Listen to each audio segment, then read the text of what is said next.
you guys. Thanks so much for clicking on my channel. While all smiles over here, I am Will Sanja. It's like asking a question. Will Sanja help me keep a smile for today? And hopefully the answer is yes, you guys. I'm trying not to keep it long, but you already know. If it gets good, I'm going to keep on talking. Don't forget to like, comment, and subscribe to go to nugget today is now I am convinced. But before I get to run my mouth, let's go and do what? Check this manifestation jar. Then we're going to talk about it. Okay, I pulled out two. And the first one says wet, more joy. And we'll take that all day long. Yes, we will. The next one says wet, pay off home. Congratulations. Listen, now I am convinced. Y'all remember I talked to y'all about that story about Prophet Elijah and the widow woman who was going to die with her son after they ate the last bread that they baked or what have you. Yeah, let's talk about that again, okay? Listen, Prophet Elijah was moving from one place to the other so that he can get something to eat, right? Because there was basically a famine in the land. It hadn't rained in so long, so food was scarce. And so God said, hey, go to this area. There's a widow woman, and she will feed you. So that's what Elijah did. Elijah went to that area, and sure enough, the widow woman was there. So Elijah called her over and said, hey, listen, hey, widow. Hey, I need you to fix me a morsel of bread. And she said, hey, listen, I ain't got but a handful of meal and a little bit of oil. And once I fix that, me and my son will eat it and then we will die. He said, no. Fix me just a little small morsel first. Let me eat. And then you and your son what's left over, fix y'all something and y'all will eat. And then after that, you'll see that God will multiply. And sure enough, she was obedient. She fed the prophet Elijah. And what happened? Her cupboards didn't run dry while the famine was going on, right? They didn't die at all. They just kept food. Food kept being in the house and everything, right? Now, she really wasn't convinced. She was just like, yeah, I fed him. Yeah, we still have food. But she really wasn't convinced, okay? But you know what happened after that, right? You don't? Let me tell you. It gets good. Her son dies, like croaks. He dies. And boy, she runs to Prophet Elijah and says, hey, Prophet Elijah, my son is dead.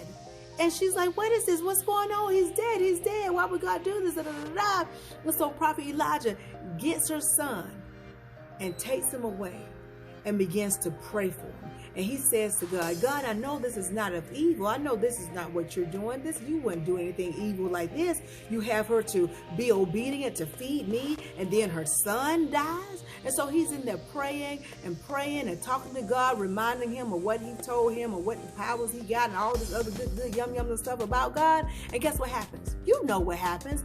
God does what he does best. And what does he do? He puts life back into her son. And Prophet Elijah takes her son back to her with life flowing within him.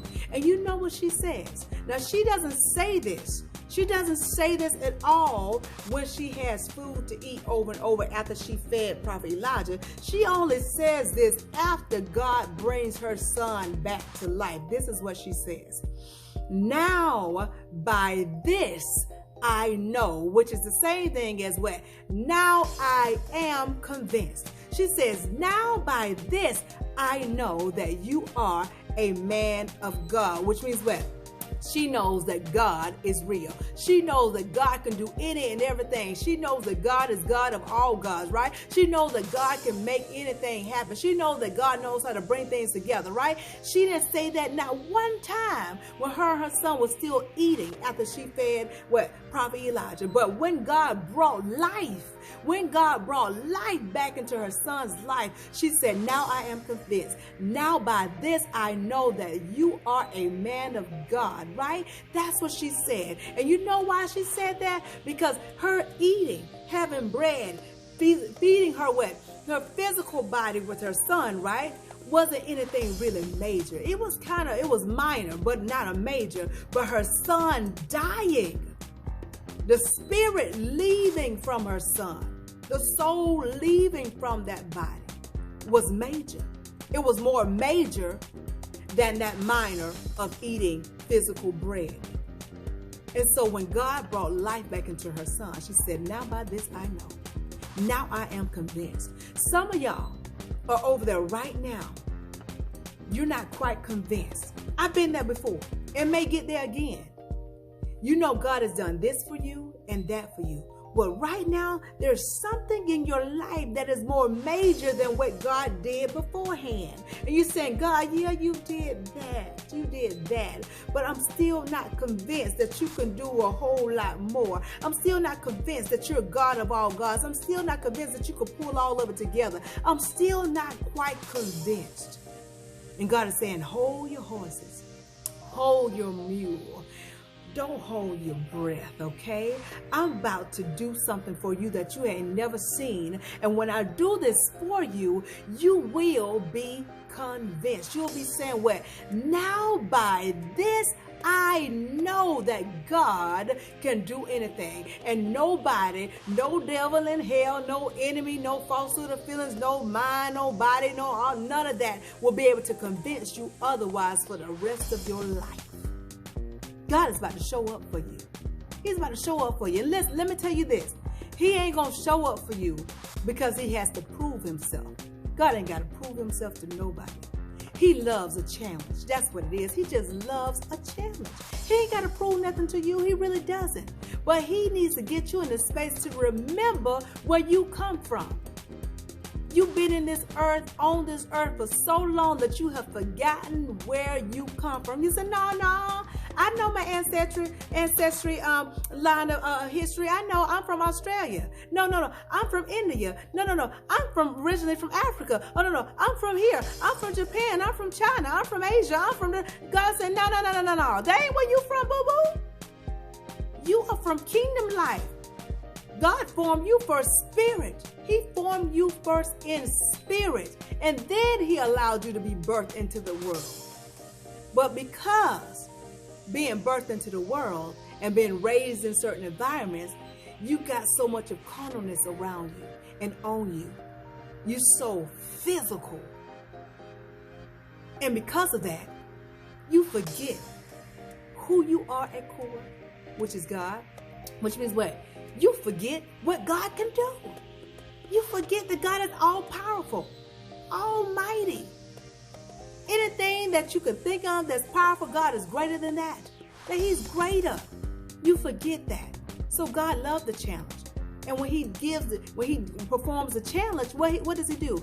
He reminds you of where you come from. And it strengthens your inner man to get stronger, in other words. Gets you to get a little bit more hungry to figure out, okay, God, you did this. I want to know more. I want to know what else you can do. I want to know where I come from. I want to know more. I want to know more. To where you get that hunger in you to yearn and lean to God's understanding, right? To where you're asking for more righteousness. You want to know more about him. You want to know more about where you come from.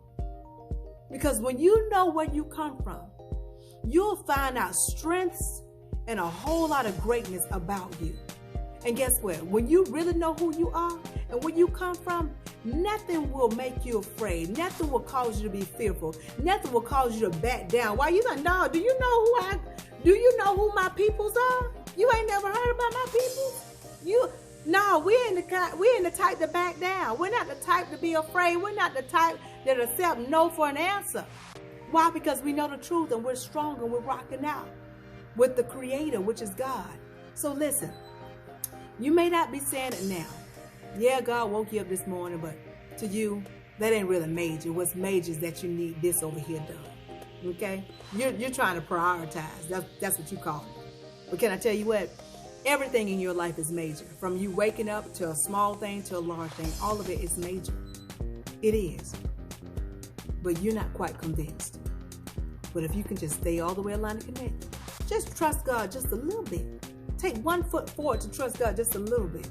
And I can guarantee you, you will be saying, now by this I know. In other words, now I am convinced that God is real. That God can do any and everything. That God has it already worked out. That God is all in all. You'll be saying that. You'll be convinced. Now I am convinced. Listen, if you didn't get this thing, if you really didn't get it, if you really didn't get what I just told y'all, rewind this thing and watch again. But in the meantime, in between time, if you take just a little bit of what I'm telling you and apply to your life to the best of your ability, you won't ever have the mask to smile. Why? Because your smiles will always be genuine. I'll talk to y'all soon. Y'all be blessed, stay blessed, be blessed, stay blessed, be blessed, stay blessed. Now I am convinced. Now by this I know. You will say those words. God will accept that challenge, and you will be convinced. You got it? Get it good? All right. I'll talk to you soon. Be blessed. Ciao.